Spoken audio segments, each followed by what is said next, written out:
Hola, el día de hoy mis compañeras y yo les vamos a presentar nuestro tema que es zoonosis por aves. Como sabemos, los animales pueden presentar o transmitir diferentes enfermedades al ser humano y muchas de estas enfermedades a las que estamos expuestos los seres humanos son transmisibles a los de los animales a los seres humanos, ya sea por bacterias transmisibles por protozoarios, fúngicas, virales o zoonosis parasitarias. Al ser humano, las infecciones por pájaro las puede adquirir eh, su gran mayoría por la tendencia a tener estos animales como mascotas, pero también personas que trabajan en lugares donde se venden pájaros y aves de corral. Pero también tenemos que tener en cuenta que la capacidad de un microorganismo para hacer que una persona se enferme varía con su virulencia y también con la dosis a la cual esta persona está expuesta a la vía de transmisión. Pero esto no tiene que ser un motivo por el cual las personas deberían dejar de tener cercanía a aves o contacto con ellas, ya que esto más que nada se puede reducir el riesgo de una enfermedad con un lavado de manos, una higiene correcta y un saneamiento del ave, o si es propietario de un ave, que tenga una consulta periódica con un veterinario. Muchas de estas enfermedades que vamos a mencionarles a continuación son transmitidas por la ingestión de alimentos contaminados por material fecal del ave, así por la inhalación de polvo contaminado. Por esto se deben seguir los pasos de limpiar, de revisar al ave periódicamente y todos estos requisitos que se le menciona anteriormente para que el riesgo sea menor de una contaminación por alguna enfermedad que pueda ser transmitida por las aves. Una de las enfermedades o muchas de las enfermedades que pueden presentar las personas debido a las aves causan enfermedades respiratorias, como lo es el caso de la citacosis. Esta enfermedad es una enfermedad infecciosa que suele ser transmitida a los seres humanos por las aves pertenecientes a familias de loros, pavos y también las palomas. La enfermedad es causada por la bacteria llamada Chlamydia psittaci. Esta enfermedad es contagiada por aves de la familia de loros, como les dije, y en este caso suele presentarse en trabajadores de tiendas de mascotas y personas que han comprado un ave infectada. Y también puede presentarse en campesinos y trabajadores de mataderos donde se procesen pavos. ¿Cómo se contagia la citacosis? Bueno, por lo general la citacosis se contagia por la inhalación de polvo de material fecal seco en las aulas de los aves y también por la manipulación de aves infectadas en mataderos. Hasta el momento no se han informado casos de contagios entre personas. También el material de desecho de la jaula de un pájaro puede mantener su condición infecciosa durante semanas. Por eso es que es importante estarlo limpiando periódicamente. ¿Cuáles son los síntomas que puede presentar los seres humanos de citacosis? Bueno, pueden presentar fiebres, dolor de cabeza, escalofrío, en algunos casos neumonía, y lo que son en las aves pueden incluir síntomas como es la falta de apetito, apariencia desgreñada, secreción ocular o nasal y diarrea. En algunas ocasiones también las aves pueden morir a raíz de esta enfermedad. Y ciertas aves pueden eliminar el organismo aun cuando no presentan síntomas. El periodo de incubación puede durar entre 4 y 15 días, aunque puede llegar a ser también 10 días. Y los síntomas empiezan a aparecer en los días 7 a 14. En los seres humanos se puede hacer un diagnóstico mediante pruebas especiales de anticuerpos sanguíneos. Y en las aves, los veterinarios pueden diagnosticar la infección realizando una prueba especial para clamidia en una muestra de material fecal. Si una persona presenta Citacosis. Bueno, esta infección no brinda inmunidad permanente contra esta enfermedad, o sea que si una persona la presenta podría volverla a desarrollar posteriormente. El tratamiento que se le puede dar por citacosis puede ser antibióticos como la tetraciclina, que es efectiva tanto para los seres humanos como para las aves. Y en lo que podría pasar por no recibir un tratamiento adecuado podría ser la muerte, pues si no se sabe que se tiene, o si se tiene y pues no se acude a ningún doctor, o igual el ave no acude a un veterinario. Otra enfermedad que podemos ver transmitida por las aves es la influenza. El ser humano puede contagiarse del virus de la gripe aviar, como es conocida comúnmente, pero también otros virus de la gripe de origen zoonótico, como el virus de la gripe aviar de subtipos A, H5N1, AH7N9 y AH9N2. De la influenza también el virus presenta zoonosis por otros animales como porcinos, que son de los subtipos AH1N1 y AH3N2. La infección en humanos se contrae principalmente por el contacto directo con animales infectados o medios contaminados, aunque no se ha dado lugar a una transmisión eficiente de los virus entre las personas, y no hay datos que indiquen que los virus de la gripe aviar y otros virus de la gripe de origen zoonótico puedan infectar a las personas si los alimentos que consumen no han sido bien cocinados. Esto puede llegar a producir síntomas como son leves como respiratorios, que son como fiebre y tos, hasta neumonía. También pueden presentar un choque séptico, síndrome de distrés respiratorio agudo o incluso la muerte. Pero también se han descrito grados variables de conjuntivitis, síntomas gastrointestinales, encefalitis y encefalopatía. Y dependiendo del subtipo de virus también van a depender estos síntomas que presente la persona. En la mayoría de los casos, la infección humana por los virus H5N1 y AH7N9 se ha relacionado con el contacto directo o indirecto con aves de corral infectadas, vivas o muertas. El control de la enfermedad en los animales es fundamental para reducir el riesgo en el ser humano. La gripe, que hay un amplio reservorio silencioso en las aves acuáticas, y es imposible de erradicar en este aspecto, y la infección humana por el virus de la gripe de origen zoonótico puede seguir reproduciéndose. Por eso es que se dice que es casi imposible de erradicar.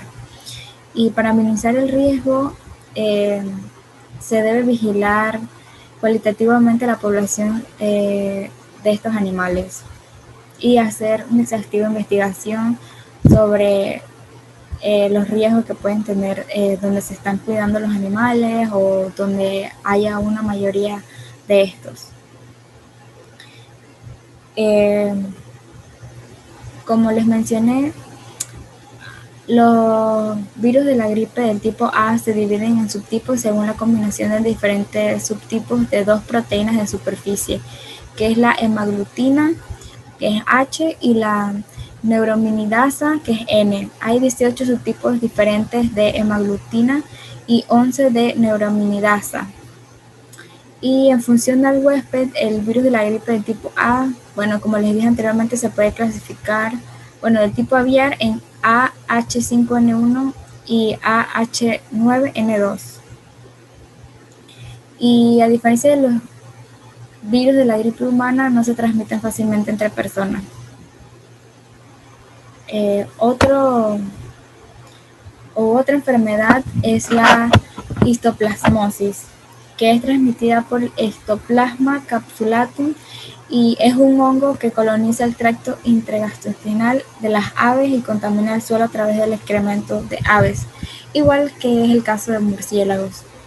La incubación de este hongo es típica entre 7 a 21 días, y cuando aparecen los primeros síntomas suelen ser fiebre, escalofríos, cefaleas, tos secas, adenopatías con dolor torácico. También la enfermedad diseminada suele ocurrir en pacientes inmunocomprometidos y se presenta con fiebre y adelgazamiento hepatoesplenomegalia.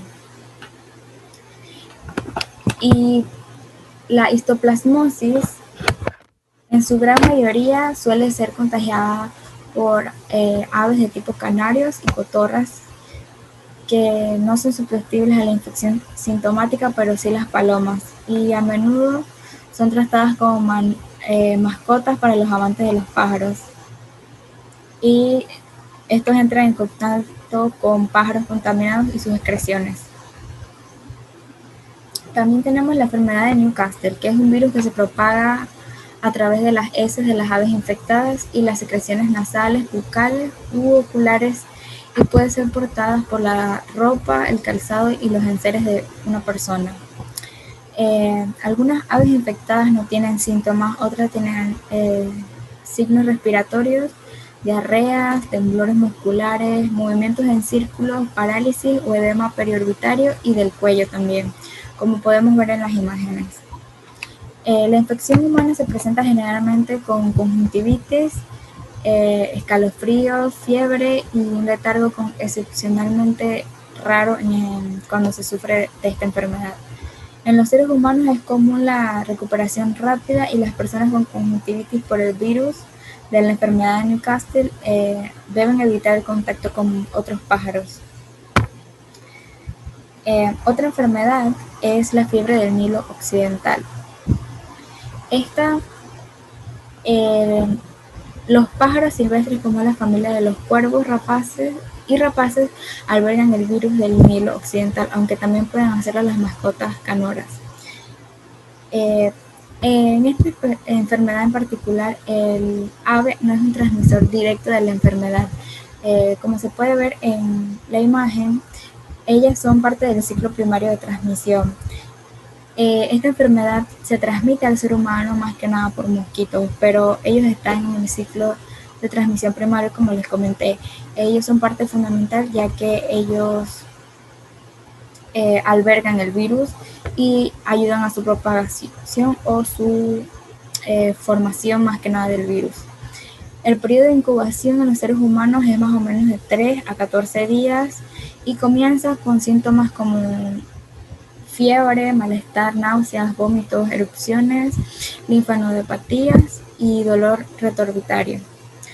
La representación neurológica se manifiesta por ataxia, alteraciones en los nervios craneales, mielitis, neuritis óptica y convulsiones.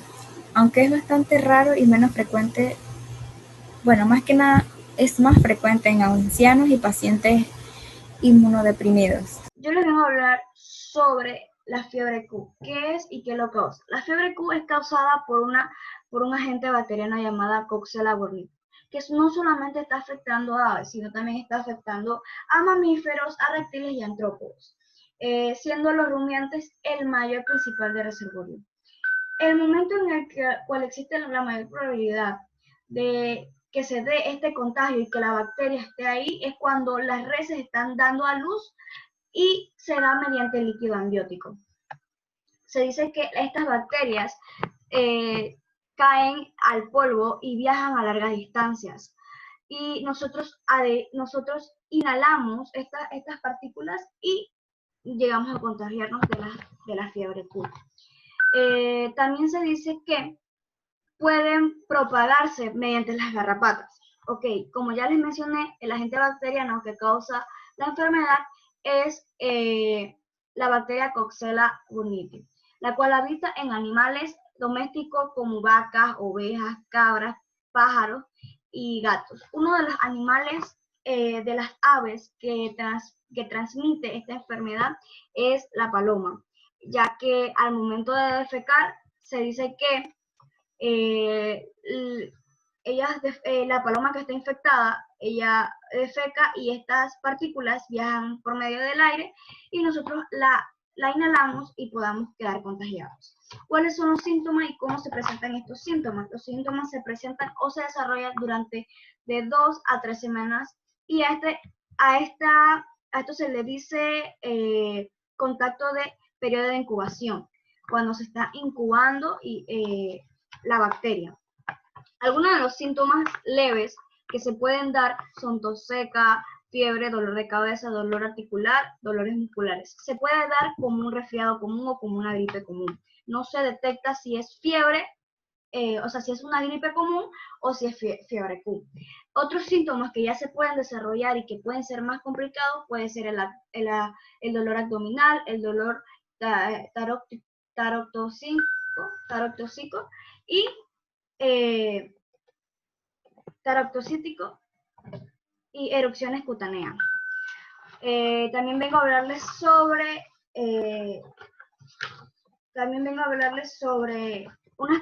algunas complicaciones que se pueden dar mediante esta enfermedad de zoonosis. Uno de los factores de riesgo de la fiebre crónica puede ser que se detecte muy tarde la fiebre Q.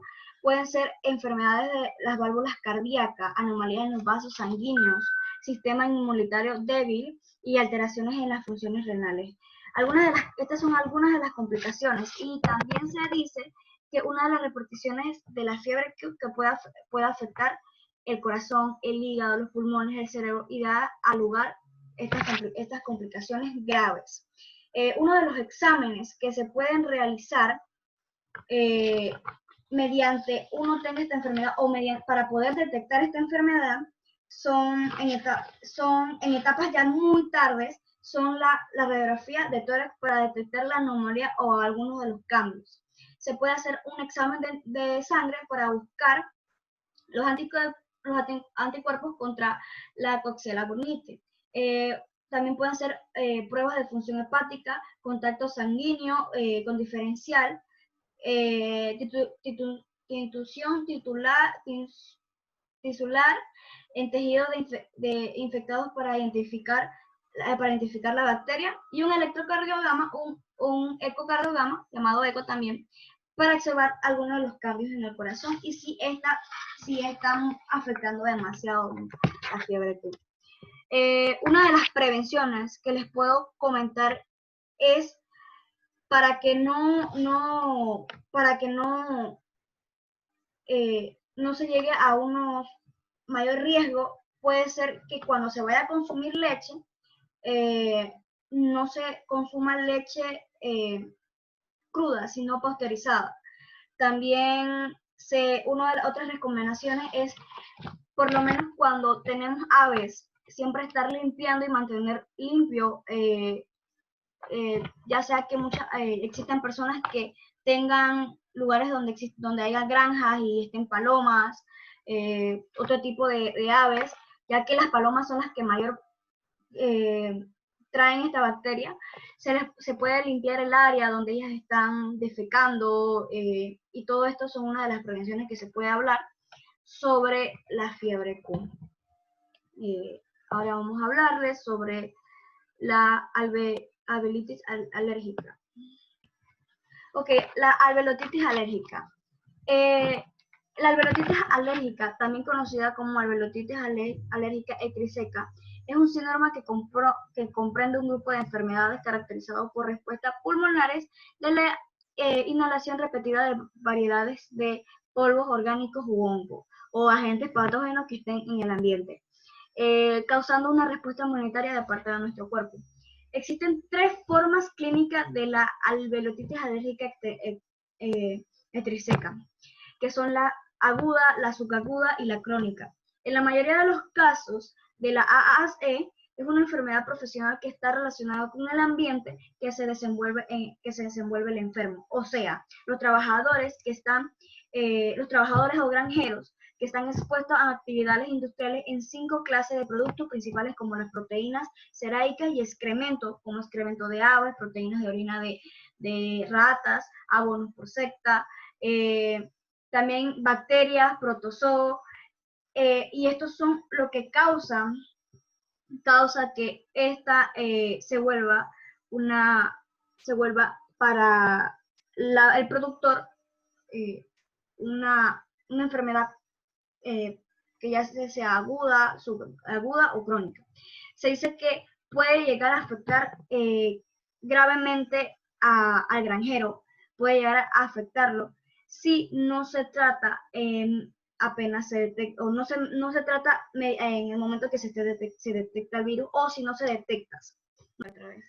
Voy a hablarles un poco sobre la alveolatitis alérgica en la parte aguda, ya que como les estaba mencionando, los que mayor se exponen a esto son los granjeros, que ellos tienen que trabajar con aves o personas de industria que tienen que trabajar con algún tipo de limpieza de animales, como estaba mencionando, las proteínas de la orina de las ratas son una de las que producen esta enfermedad.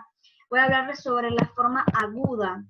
La forma aguda se observa en pacientes que se exponen a graves cantidades de antígenos en tiempos cortos, como en el caso de los granjeros que estaba mencionando, que penetran los silos en el tiempo de invierno o en los que están en tiempos donde hay demasiada humedad y los hongos están siendo cosechados, y esto se inhala y pues se produce la enfermedad, se contagian.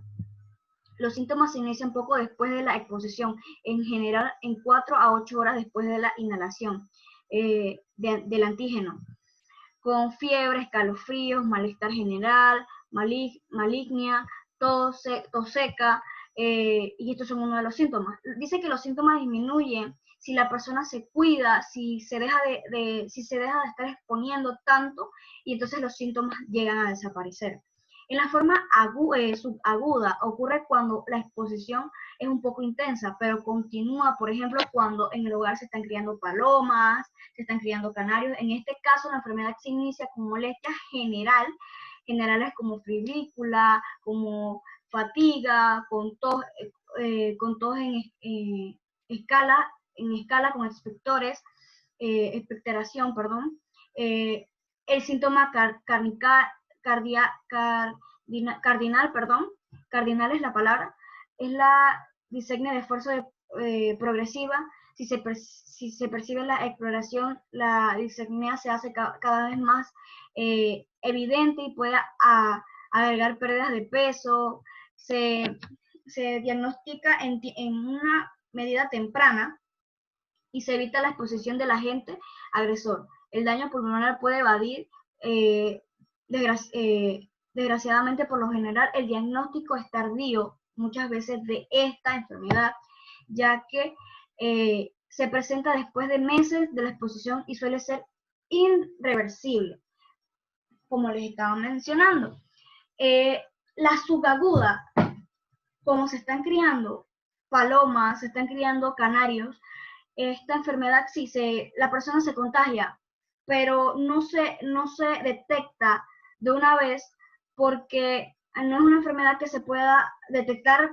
Ya nos dimos cuenta porque los síntomas son un poco más o menos tipo una gripe, o por lo menos estas personas que están expuestas a esto a veces no le están prestando atención.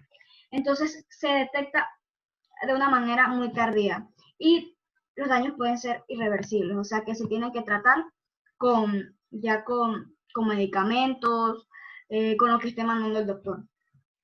Ok, ahora les voy a hablar de la forma grave. Ok, la forma grave se debe a la exposición repetida y repetida o intensa de grandes cantidades de antígeno o a la exposición por periodo prolongado de bajos niveles del mismo. La disecnia progenitora va desde la principal característica clínica, la que puede llegar a ser de reposo, aún con el uso de oxígeno suplemento. Generalmente se acompaña de tos seca, o sea, una tos seca principal, que es la que se da en la forma crónica, y termina, y más tarde produce anorexia, pérdida de peso, cefalea, cambios de humor y otro tipo de, otros más síntomas que se mencionan. Es interesante señalar que esto se da desde la parte aguda. O sea que para llegar a la crónica se tiene que pasar por una parte aguda. O sea, como yo le estaba mencionando, existen tres partes: la aguda, la subaguda y la crónica. Muchas veces se dice que el paciente, como no es tratado desde temprano, se viene a dar cuenta ya en la parte subaguda o en la parte ya tardía, que es la crónica. Entonces, esto hace que las personas estén en hospitales, estén haciéndose exámenes y para que se puedan dar cuenta de la enfermedad.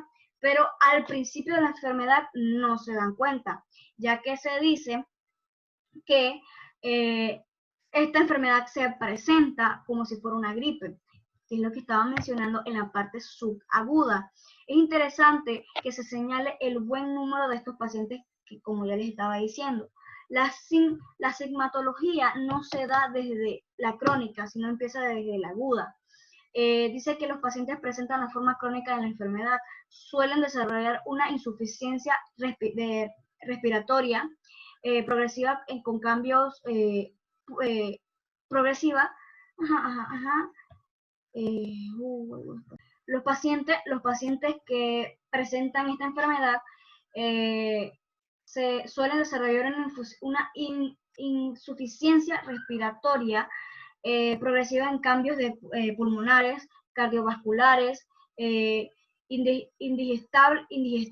indistintibles, perdón, de los de fibrosis pulmonar, y lo que esta enfermedad puede causar la muerte, ya que no se detecta desde el principio, como les estaba mencionando.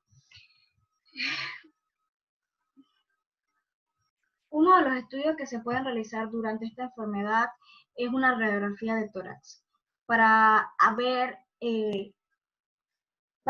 cómo se está dando el comportamiento, ya que esta enfermedad afecta mayormente lo que es los pulmones. Y de ahí existen otros síntomas que, pues, que se causan ya por la enfermedad, que como se está diciendo, la anorexia, la pérdida de peso, el cambio de humor, fiebre. Estos son otros síntomas que se presentan durante esta enfermedad. Como ya les había mencionado, se da por el contacto de bacterias, de protozoos, de patógenos que están en el ambiente de las personas que están criando aves, que están expuestos a las industrias de limpieza de orines de rata, de excremento de ratas. Se dan en esto. Voy a hablarles un poco sobre los tratamientos que hay para esta enfermedad. En la forma, como yo les estaba mencionando, que habían tres formas: era la forma aguda y la subaguda y la forma crónica.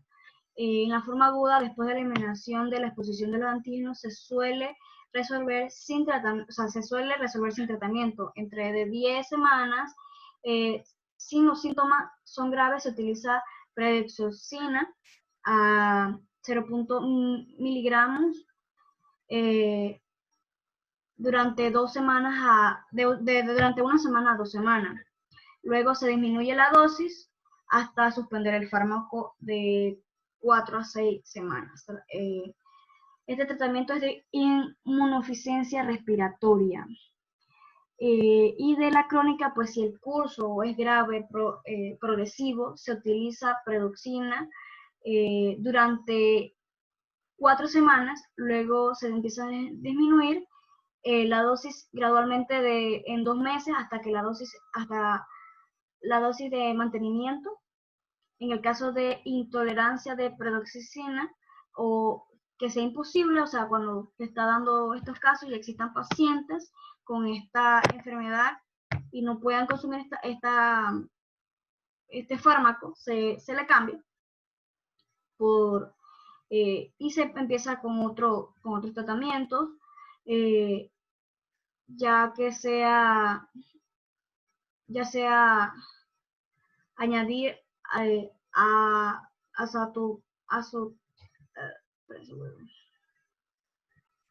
el tratamiento que se puede usar es añadir para los que son de forma crónica, es la azatioprina o cicofenato o mosifelato para los pacientes de forma crónica. ¿Qué prevención se puede dar para estas personas? Es evitar entrar en estas zonas sin protección, siempre ir con mascarillas, guantes, mantener el área seca, libre de hongos, siempre estar regando químicos para poder mantener a estos hongos secos, o que el lugar esté seca, para que no se ocurra este contagio. Usar todas las medidas de protección, por lo menos a las personas que estén criando aves, darles medicina, unas medicinas que se existen para estos animales, para que no agarren esta enfermedad, porque ellos nos transmiten esta enfermedad, o se está en el ambiente. Es lo que se debe usar. Ok, voy a hablarles sobre la salmólisis. Ok, la salmólisis es un conjunto de enfermedades producidas por el género bacteriano llamado Salmonella, perteneciente a la familia Enterobacteriaceae, un microorganismo úbico. Esto es lo que lo causa, la bacteria Enterobacteriaceae. Esta enfermedad frecuentemente vive en el aparato intestinal. Esta bacteria vive en los intestinos de los animales y los humanos, y se libera mediante la liberación de heces que produzca el animal, o, como digo, el ser humano. Los humanos se infectan frecuentemente en el agua y de alimentos contaminados de esta enfermedad. En general, las personas que tienen una infección de salmonella no tienen síntomas. Otros manifiestan síntomas como diarrea, fiebre, calambres abdominales, y así. La mayoría de las personas sanas se recuperan dentro de unos pocos días sin tratamiento específico. En algunos casos, la diarrea asociada con la infección de salmonella puede ser a tal punto que se requiere atención médica o una hospitalización. También se puede presentar complicaciones que ponen en riesgo la vida. Sin infección, se prolonga a más alta, o sea, llega más. Si mayormente no se trata, o sea, si la salmonella avanza y infecta todo, puede llegar a graves complicaciones. Y mayormente las personas que pueden adherir a esta enfermedad son cuando viajan a ciertos lugares y no saben cómo está la comida cocida, cómo está hecha, la ingieren y produce esto. Uno de los síntomas que puede tener la salmonella, como ya les había dicho, hay personas que sí les da síntomas y otras que no. Pueden ser náuseas, vómitos, calambres abdominales, diarrea, fiebre, escalofríos, dolor de cabeza y sangre en las heces. Ya les hablé un poco de los riesgos, que si no se controla, puede llegar a poner en riesgo a la persona. También les voy a decir que en general los síntomas y que se da la infección durante la salmonelosis, durante estos días que se llega a presentar la infección, que puede ser de 2 a 3 días, la diarrea puede durar de 10 días, y la persona se puede deshidratar, y como les estaba comentando, se debe requerir la hospitalización, ya que esta persona se puede deshidratar. ¿Cuáles son las causas? Las causas de esta enfermedad es comer la carne cruda, de las aves, de las reses, de los pescados, comer huevo crudo, frutas y vegetales mal lavados, pueden estar contaminados de esta bacteria y nos pueden producir esta enfermedad. Los factores de riesgo que existen de esta enfermedad también son que pueden se pueden dar la mayor exposición de viajes internacionales, tener reptiles o tener mascotas. Y también les estaba comentando que como comer cosas mal hechas, huevo crudo y así.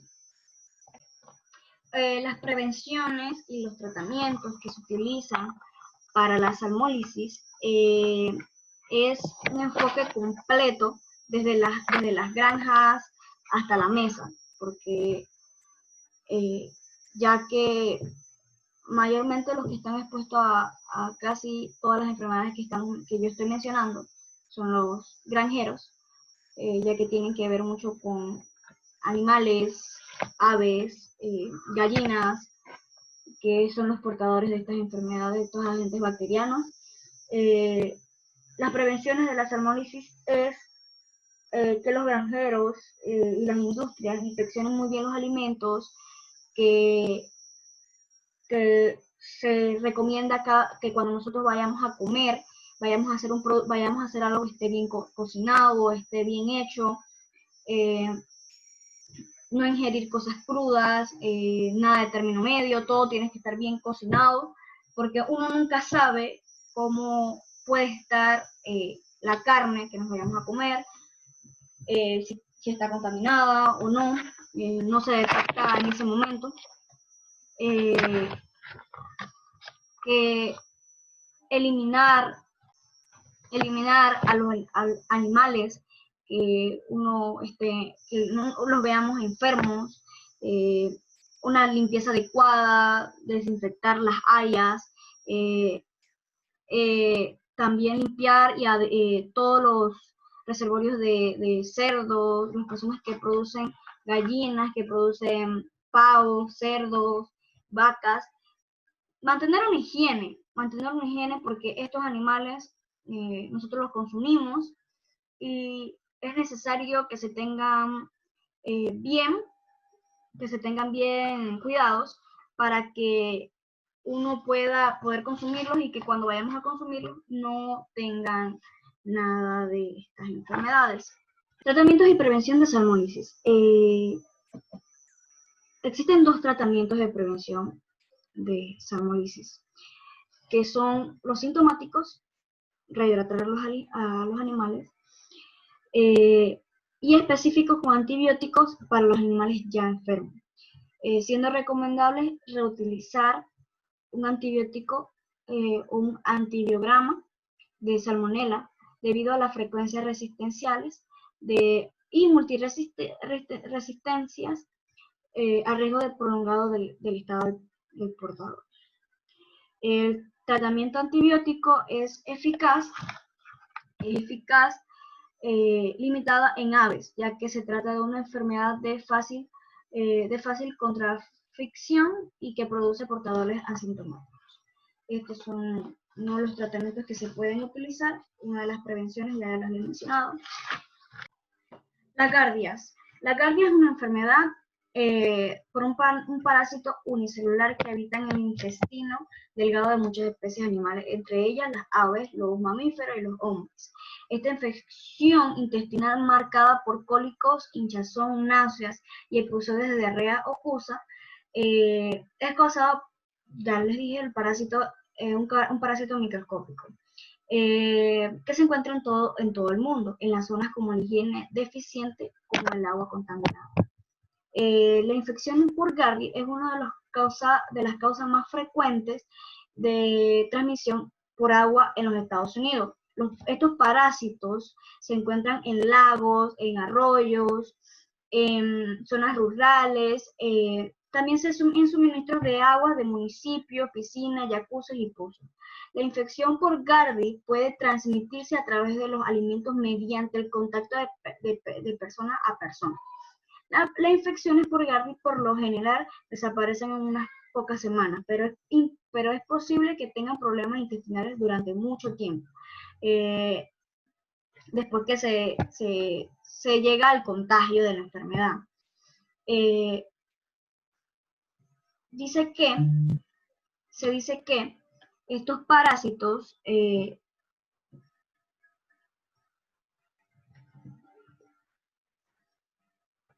se dice que controlar esta enfermedad puede ser controlada y a la vez no controlada. Eso depende del tipo de persona y cómo reaccione a los antibióticos que se les lleguen a suministrar. Uno de los síntomas que se puede dar durante esta enfermedad puede ser fatiga o malestar, cólicos abdominales e inflamación, gases, flatulencias, náuseas, pérdida de peso, diarrea líquida o mal olor, heces blandas, grasosas. Eso puede ser uno de los síntomas que se puede dar de esta enfermedad. Uno de los factores de riesgo y de complicaciones que podemos mencionar, los factores de riesgo que se pueden dar está entre los niños, las personas que no tienen acceso a agua potable segura y otros tipos de personas. Una de las complicaciones que se pueden dar son la deshidratación, pueden volverse intolerantes a la lactosa y tienen incapacidad de desarrollarse. O sea, que la diarrea crónica que causa la infección por Gardner puede provocar desnutrición y daño mental y físico en los niños, porque como les estaba diciendo, uno de los factores de riesgo está entre las personas que no tienen acceso a agua potable y los niños, que los niños frecuentemente están siendo llevados a lugares como estos, pues piscinas, ¿cómo se llama? Arroyos, y no se cuidan y quedan infectados por este parásito. Uno de los tratamientos y una de las prevenciones que puedo mencionarles es lavarse las manos, purificar el agua no tratada, ya las personas que no viven en lugares con acceso a agua potable segura, tener un lugar donde se pueda filtrar, se pueda ¿cómo se llama? Se pueda purificar el agua, mantener la boca cerrada cuando estamos en piscinas, en lagos, arroyos, porque los parásitos están por ahí y uno no sabe si se los está tragando. Consumir agua embotellada es uno de las prevenciones que se puede dar para este tipo de enfermedad. Uno de los tratamientos que se puede utilizar o que se debe realizar de forma agresiva para tratar este parásito de una forma agresiva es con el antibiótico metronidazol, el dimetrodazol, el canibadazol o el dimetazol. Se puede consumir vía oral, en agua o en bebidas y alimentos. Este es uno de los tratamientos que se utiliza para este parásito.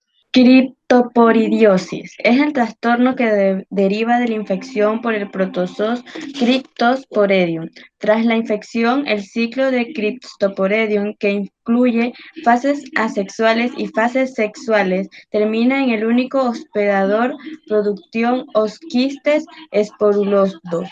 Existen al menos 32 especies válidas de Cryptosporidium, algunas de las cuales causan enfermedad en el ser humano, en el ganado, en aves de corral y en aves cinegéticas, así como en aves de compañía. Cryptosporidium parvum infecta principalmente el tracto gastrointestinal y causa diarrea en animales de producción antes del destete. La mortalidad suele ser baja, pero en ocasiones puede tener lugar en brotes graves. Los animales testados y adultos no suelen presentar signos de enfermedad, pero puede excretar quistes que pueden contaminar el entorno y facilitar la posterior transmisión. Colibacilosis. La colibacilosis es un síndrome causado por Escherichia coli, una de las enfermedades bacterianas infecciosas más comunes en industrias de aves ponedoras. E. coli siempre se encuentra en el tracto gastrointestinal de las aves, diseminándose ampliamente en las heces. Por lo tanto, las aves están expuestas continuamente a la contaminación por las heces, agua, polvo y al medio ambiente. La colibacilosis causa una alta mortalidad y mortalidad, lo cual lleva a grandes pérdidas económicas en una granja, especialmente durante el pico de producción y a través de todo el periodo de postura. La colibacilosis a menudo ocurre simultáneamente junto con otras enfermedades, dificultando el diagnóstico y el manejo. En la mayoría de los casos de campo, la colibacilosis tiende a manifestarse después de que el ave ha experimentado una infección física tóxica o desafío nutricional o trauma. Campiolobacteriosis. Una bacteria llamada Campylobacter jejuni que se encuentra a nivel mundial en el tracto intestinal de animales, causa la campiolibacteriosis. La bacteria tiene forma espirada y puede causar la enfermedad en animales y humanos. En animales domésticos y humanos, la campylobacteriosis causa síntomas gastrointestinales tales como diarrea, calambre, dolor abdominal y fiebre. Animales jóvenes y humanos son los más infectados. Pasteurosis. El colear aviar, Pasteurosis aviar, es una enfermedad común de aves que puede afectar a todo tipo de aves y que tiene una distribución mundial. Los brotes de cólera aviar se manifiestan con frecuencia como septicemias agudas mortales, principalmente en aves adultas, aunque también puede tener lugar en forma de infecciones crónicas y asintomáticas.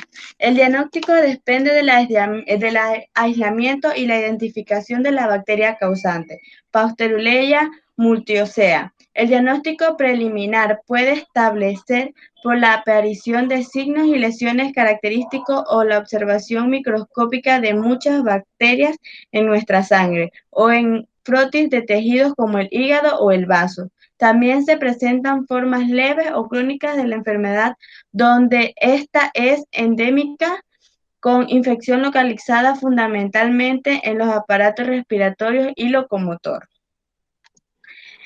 Ericipeloide.